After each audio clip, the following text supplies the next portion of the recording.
There are those that would ask, why take arms against the king and parliament? To that I say, we are the inheritors of English liberty, and a life without that makes us abject slaves. Why should we grovel towards the throne of power in abject submission when we can stand up and fight like men? I know there are those that would ask, why throw our lots in with the Boston insurrectionists? We are not the ones responsible for the damages to the tea. We are not the ones feeling the brunt of the Massachusetts Government Act. To that I say, don't be so naive.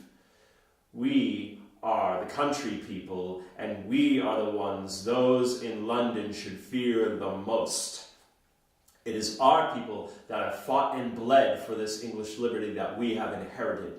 While in the late war against the French in Canada, it was us that made the difference. It was us that fought and bled against the Frenchmen, against the foe of the native. I say to you, a life without our English liberty is no life at all. We have bled and sacrificed generation after generation and carved out a living in this wilderness and tamed it. My father and his father and his father before him did much to build this place, and I will not stand idly by while all that we hold dear is compromised by those in Parliament 3,000 miles away who have no idea what it is to be an Englishman in America.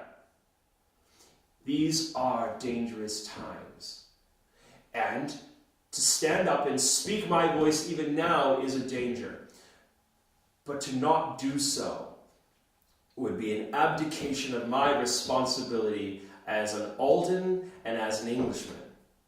I say to you that while war clouds above us, while Boston is under occupation by red-coated hirelings, not a mere 20 miles from here in Marshfield, there is a garrison of men under a Scotsman, Nesbitt Balfour, making his tour around the various towns, showing off his power.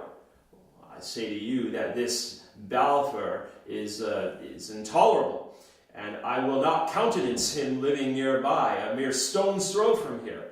All it would take would be for us to be resolute and to march off to Marshfield and relieve the redcoats of their garrison. I can only hope that our leadership will be so wise as to take my advice. And yet we dither. In each day that goes by, General Gage and his minions in Boston become more powerful with the full backing of the ministry in London. It takes men to stand up and speak and to prepare. Why, we've just re-elected and reappointed our officers in this militia, and each man has proudly resigned his former King's Commission, and we've elected a new company of officers drawn from our peers. This is to be a people's army, and we are to prepare for war, because there is no other option at this point. If we merely stand by, then all we have lived for to this point will be thrown to the winds, a whirlwind of despair. I say to you, stand up and fight for your rights, because once they are gone, they can never be recovered, never be regained, and never be wielded again. Much like a sheathed sword, we wait, and we wait, and we wait, until a signal to rouse us to action and to march forward with no doubt in our minds. We must put Gage and his fellows in their place. A mere handful of men by mandamus hold their positions on the council. We were successful in getting several to resign their posts. The various towns in this Commonwealth are now leery of what goes on in the halls of power in the State House in Boston. And we will prevail. We will take our fight to Gage, and we will emerge reborn in our efforts to wield our rights as Englishmen.